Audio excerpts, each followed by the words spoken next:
Kenapa agama diajarkan al-jannatu takhta aqdamil ummahat? Surga itu berada di bawah telapak kaki ibu. Coba itu contohnya. Digendong bersusah payah, dari tadi itu hadir, kepanasan, tidak pulang. Untuk apa? Karena mau dengar dakwah. Dan mau dengar dakwah sayang juga sama anak. Makanya adik-adik sekalian, ketika Anda durhaka sama ibumu, maka jangankan kau masuk surga, baunya surga diharamkan bagimu. Dengar ini cewek-cewek, sopan sama cowoknya, kurang ngajar sama mamanya. Kalau mamanya yang kasih tahu, apa sih mama tahu, itu kan dulu. Sekalinya cowoknya aja, iya deh bang, terserah abang aja deh, saya ikut, mana yang baik. Dongo. Tahu dongo? Beleng-beleng. Tahu beleng-beleng? Itulah makanya. Adik-adik sekalian, kalian mau sukses, muliakan orang tuamu. Tidak perlulah kau kursus kiri kanan. Muliakan orang tuamu, Allah yang angkat derajatmu. Itu janji Allah. Biar kau sekolah tinggi-tinggi, tapi kau tidak hargai bapakmu, kau hina orang tuamu, bisa jadi kau dapat kerja, tapi kerjaan yang kau dapat makin jauhkan kau dari agama. Bisa jadi perusahaanmu lancar, tapi perusahaanmu justru menyeret kau masuk gampang neraka. Ada orang tidak cerdas, tidak terlalu berkualitas dirinya, tapi dia muliakan orang tuanya, Allah angkat derajatnya. Maka adik-adik, muliakan orang tua, enak hidupmu. Itu tadi model anak sekolah. Kalau kita model yang sudah punya istri, bagaimana modelnya Ustadz durhakanya? Takut sama istrinya. Dapat rezeki, suaminya bilang, bu, sudah lama kasihan ini nomor antrinya bapak, mau haji tidak dapat-dapat, ini ada kasihan duit, bagaimana kalau kita kasih umroh dulu ibu, bapak kita kasih umroh dulu di kampung. Apa langsung dia bilang istrinya, apa? Bapakmu terus. Apa? Mamamu terus. Langsung dia bilang suaminya, sudah mipalek, terserah kau. Ada begitu di sini? Ada. Beleng-beleng. Apa kamu takut sama istrimu? Nawamu semua dia kau ambil semua. Jangan takut sama istri, Pak. Bapak tidak bakal bahagia dalam hidupmu kalau kau lebih takut sama istrimu untuk membahagiakan orang tuamu. Nah. Makanya hidupmu susah dalam rumah tangga. Kenapa? Istrimu kurang ngajar sama ibumu. Maka bilang sama istrimu, jangan coba-coba sakiti perasaan ibu saya. Kalau kau lukai perasaan ibu saya bawa kau ke pengadilan agama, saya ceraikan kau baik-baik.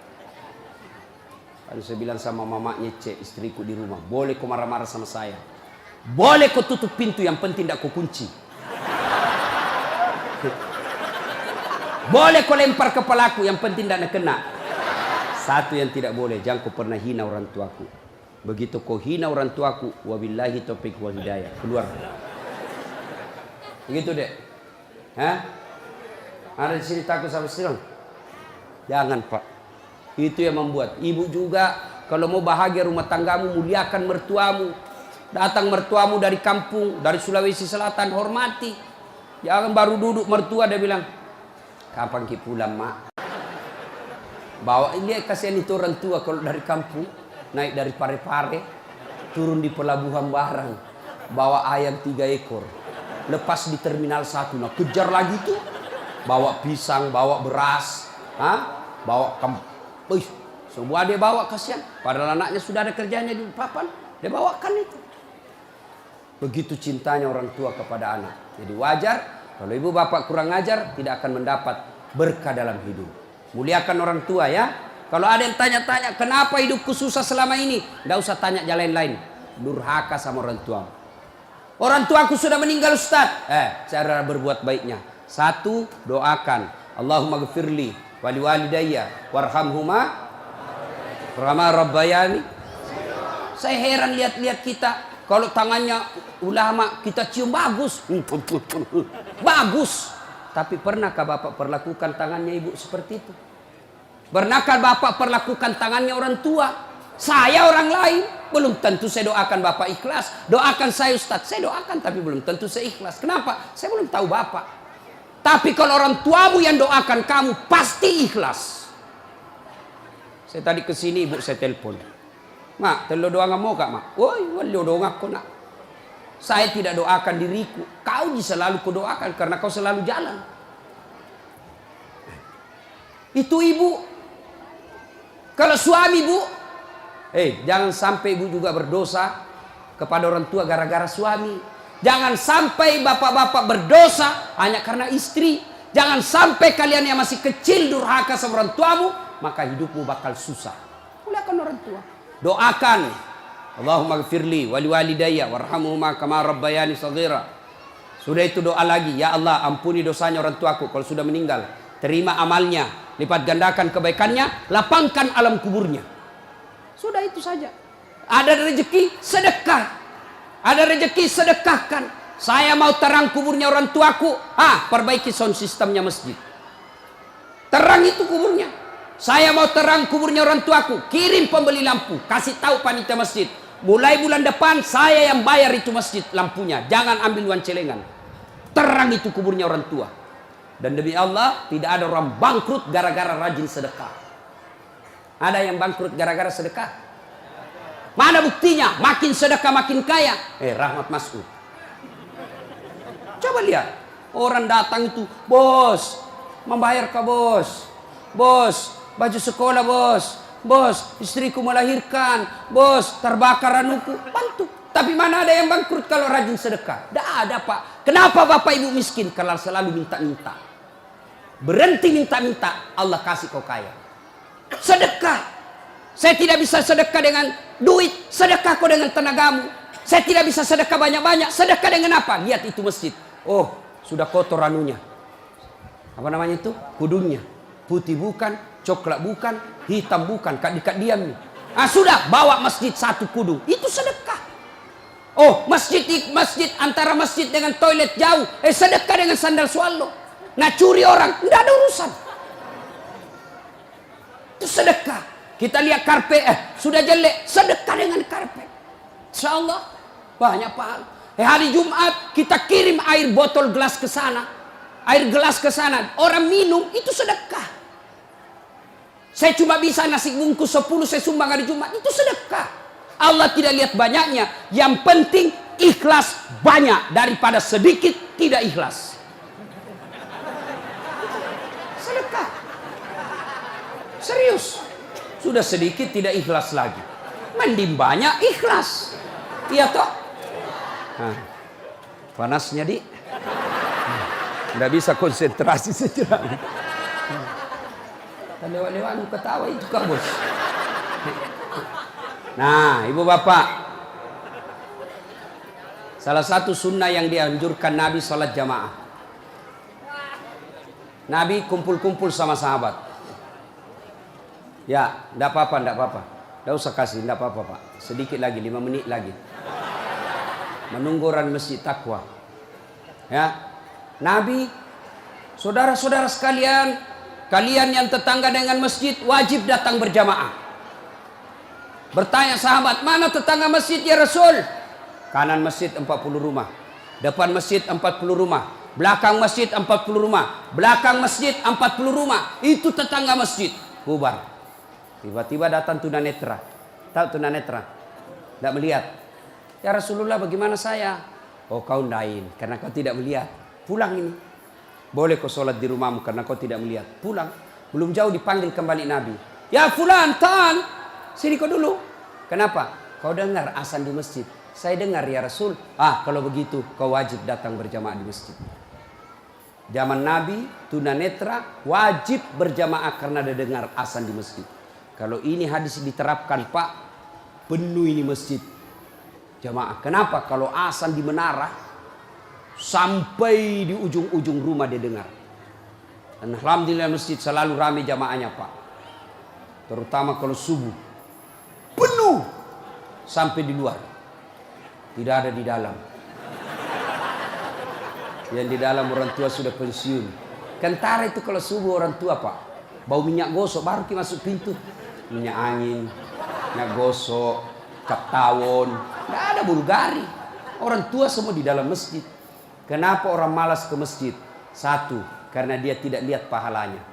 Coba kalau Pak Rahmat Mas'ud umumkan, siapa yang datang sholat berjamaah subuh dapat beras 50 kilo, pembeli pulsa 200.000. Jam 5 sholat subuh, jam 10 malam sudah pesan masjid sampai di luar.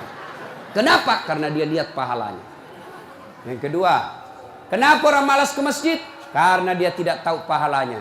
Dengar bapak-bapak ini, terutama kita yang sudah muka-muka sakaratil maut ini, yang sudah tua ya, rajin-rajin ke masjid Pak, berdoa mudah-mudahan bapak lagi sujud ajal menjemput. Apa keutamaan berjamaah di masjid? Satu, kalau hujan basah baju atau kena debu melengket di badan, ke masjid, bajunya yang basah itu melindungi dia nanti di pada masa. Tahu mantel Pak, hujan, kalau hujan pakai payung. Apa tujuan itu payung? Supaya bapak tidak kena air, supaya ibu tidak kena air kalau pakai baju mantel. Begitulah fungsinya baju yang basah. Ketika bapak ke masjid dan gerimis, basah baju itu bapak yang melindungi bapak agar tidak disentuh api neraka. Sudah. Coba jangan juga salah paham. Teman-teman sudah dengar begini, hujan keras dia buka payungnya, pergi di jalan. Belen-belen namanya itu. Ya. Apalagi keutamaan berjamaah di masjid? Kata Nabi, kalau kau wudhu dulu, lalu kau datang ke masjid, langkah-langkah kakimu adalah jihad fisabilillah. Melangkah kaki kanan, 1 pahala dicatat. Melangkah kaki kiri, gugur dosa kecil. Jadi kalau 300 rumah masjid, dari rumah tak dari masjid, 300 meter kali 2, 600 meter. Berapa langkah kaki itu bapak dapat? Apalagi kalau bapak jalan begini, berapa langkah kaki itu? Iya toh. Apalagi kalau bapak keliling-keliling dulu ke kampung baru, sampai di sini selesai orang sholat dong.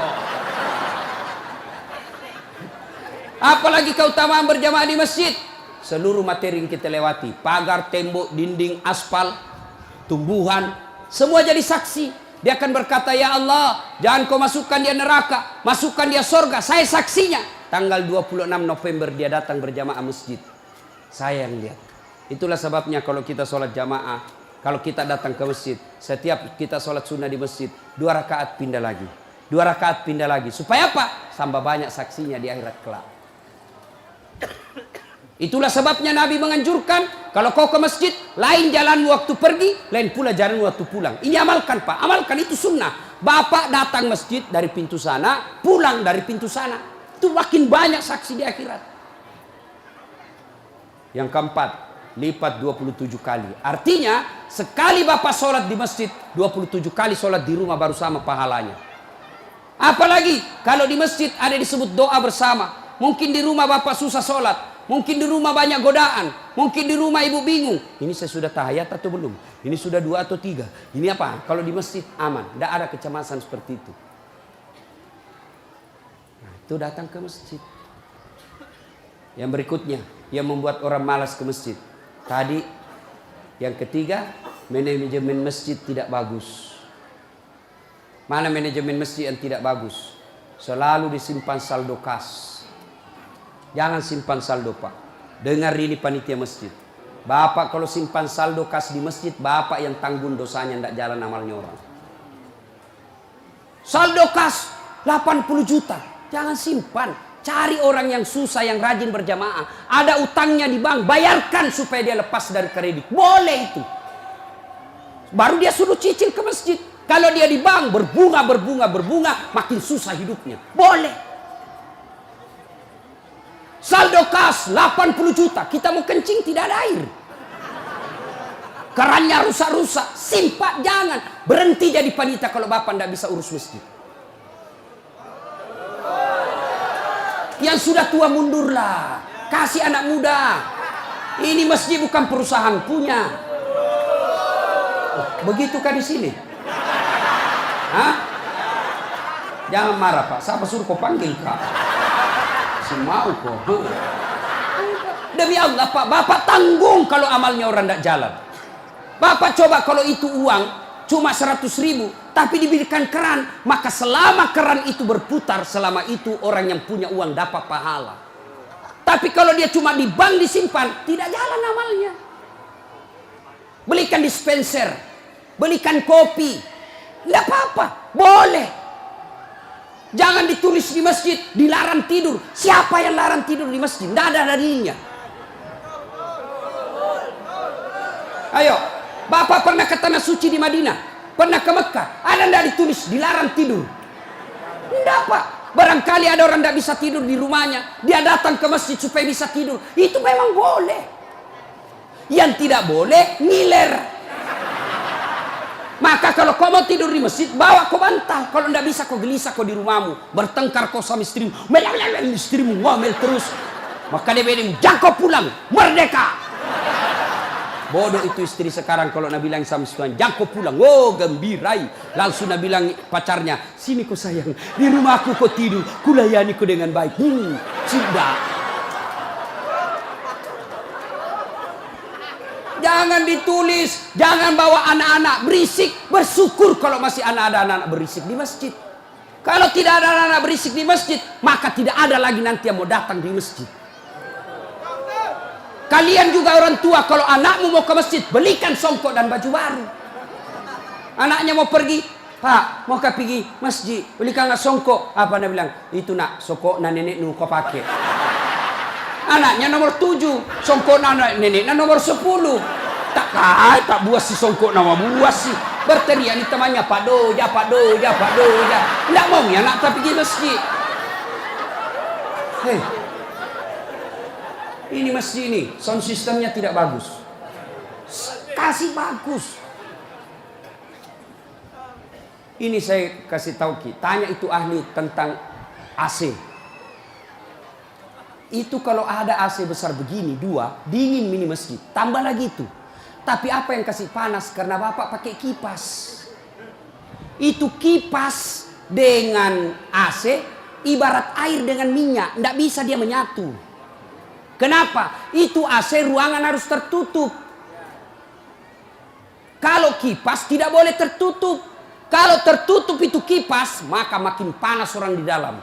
Kenapa? Karena itu kipas perlu sirkulasi udara, perlu angin keluar masuk. Kalau tidak keluar masuk angin, maka angin yang ada itu saja nak putar terus, airnya jadi panas.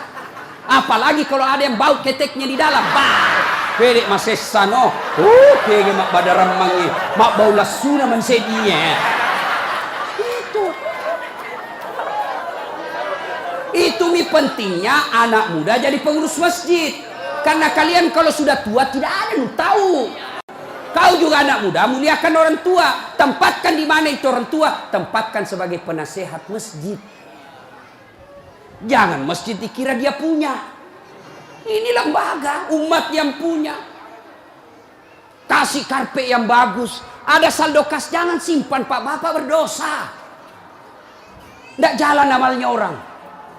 Apalagi membuat orang malas ke masjid. Apa? Kadang-kala apa? Sound sistemnya jelek.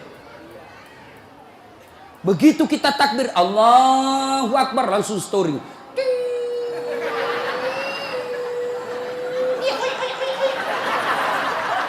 Mau ki perbaiki, sudah maki takbir, terpaksa si tangan ki.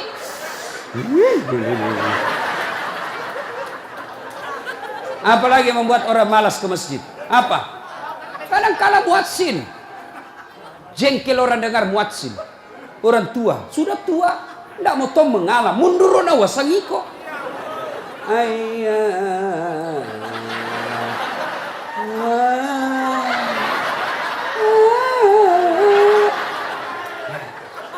Namun dari iya siro tomato, iya siro.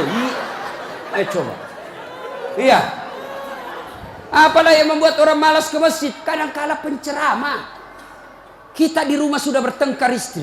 Di kantor mumet pikiran. Kita datanglah ke masjid dengar ceramah. Mudah-mudahan kita dapat pencerahan. Ini bukan pencerahan. Nak kasih takut kita terus. Dibakar pantatmu.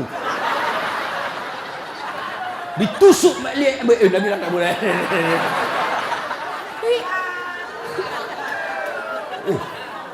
Iya. Apalagi yang kasih malas orang ke masjid. Kadang-kala apa? Imam. Ada juga imam suka sekali baca panjang. Tidak tahu juga apa nak baca. Nagaret memi. Dolin. Al-Fatihah paling nak baca.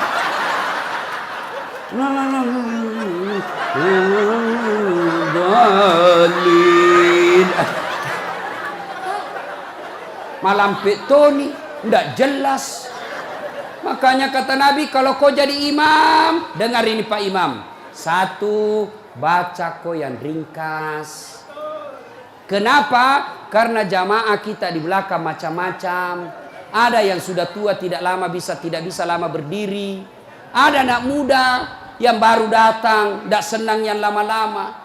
Pulang di masjid, enak sembahyang di masjid. Ampun Ma Ustaz. Kenapa? Dia bilang itu mesti aliran sesat. Kenapa aliran sesat? Dia bilang sembahyang subuh 3 rakaat. Bukan 3 rakaat, sujud tilawah nama itu dong. Makanya tuh imam sebelum kau takbir jelaskan dulu jamaahmu.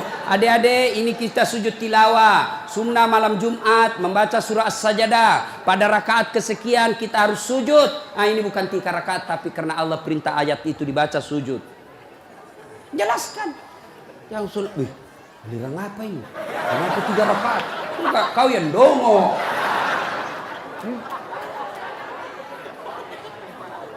Tidak bisa orang lama-lama di belakang Pak.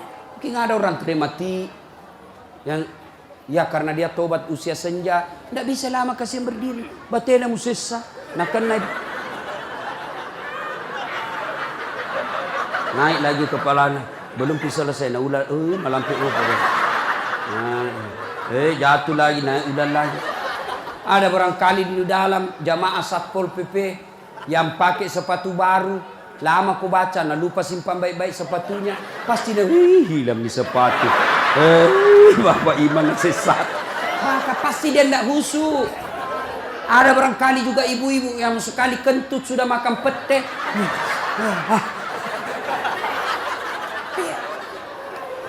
Ya. Yang kedua kata Nabi, kalau kau jadi imam, baca yang umumnya orang hafal. Tujuannya apa Ustaz? Satu, supaya jamaah ikut kalau dia hafal.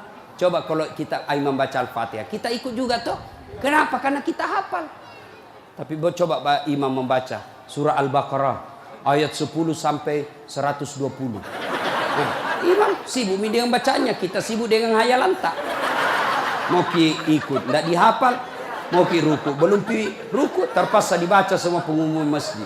Keadaan keuangan masjid, saldo kas pengeluaran, sumbangan dari haji, dibaca semua. Belum selesai ini sudah dibaca satu palampang ini, satu ini dibaca lagi Persatuan Guru Republik Indonesia. Belum selesai imam dibaca lagi bajunya tim sukses Rahmat Masud, calon wali kota Balikpapan. Semua Pak dibaca. Siapa salah? Imam.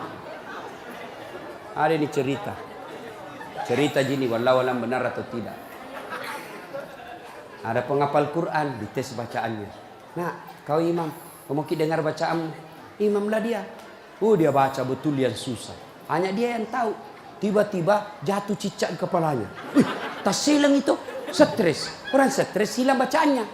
Apa sambungannya ini ayat? Mau ruku, tidak tahu apa sambungannya? Tidak ada tuh bisa bantu. Terpaksa Nabi bilang imam, tolong bantu di belakang. Nabi bilang di belakang, saya juga tidak tahu. Tiba-tiba berteriak anak muda. Dia bilang, kalau begitu ya sudah, ya Allahu Akbar. Siapa salah? Siapa salah? Siapa salah? Ini waktuku kuliah ini, kisah nyata. Waktu saya KKN.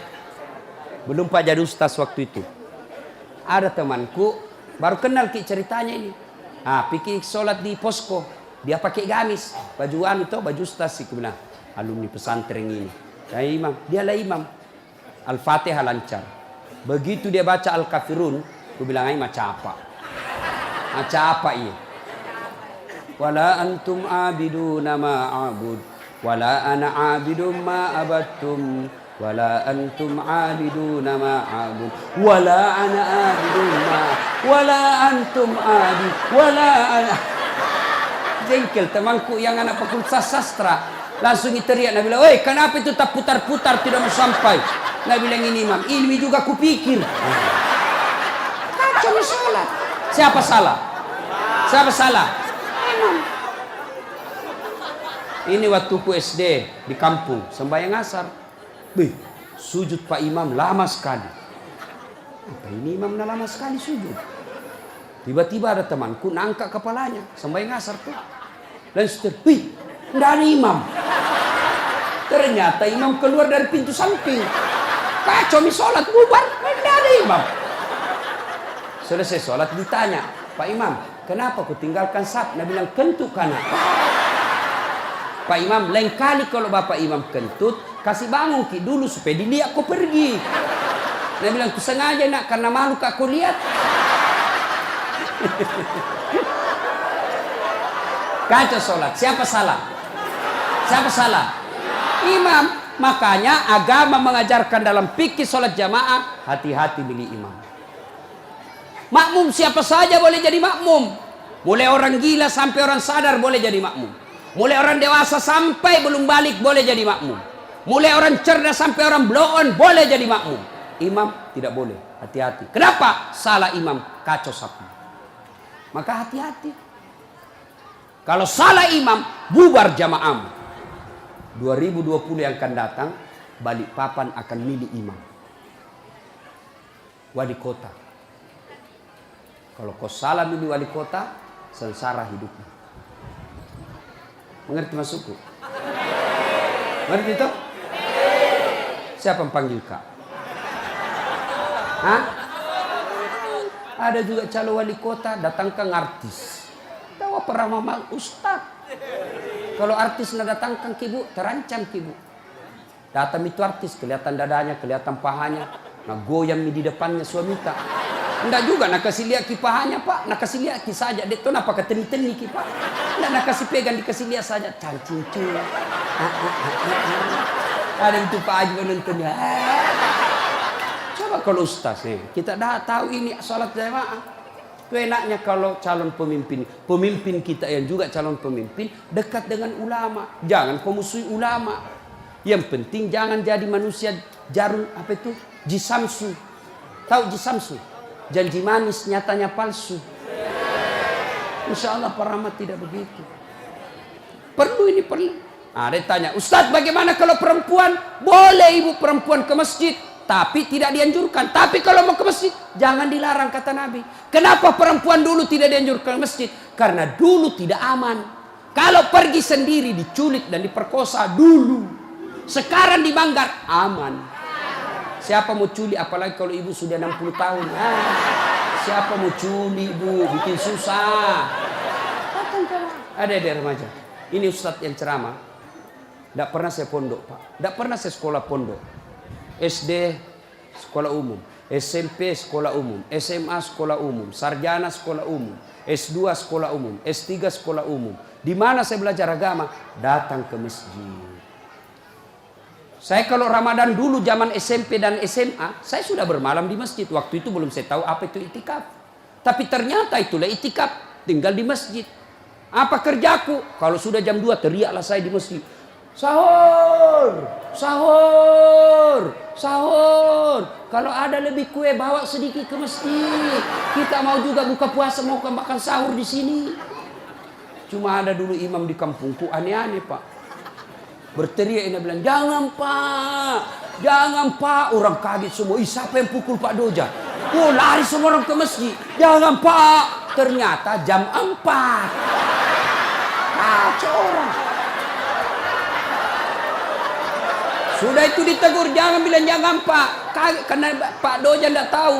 Nah bilang lagi, sahur, sahur. Sudah jam 3 lewat 60 menit. Cocok tahu aja gampang. Ayo, ibu bapak, saudara-saudara sekalian, kita juga jamaah ada aturannya. Sudah ya? Nah, karena sudah waktu dari tadi saya tunggu, alhamdulillah. Kalau masih mau dengar ceramah, kita pergi rame-rame ke Masjid Taqwa. Kan tidak dibayar gitu. Nah, kita sama-sama lah ke sana. Ini saja tausiah kita, mudah-mudahan ada manfaat.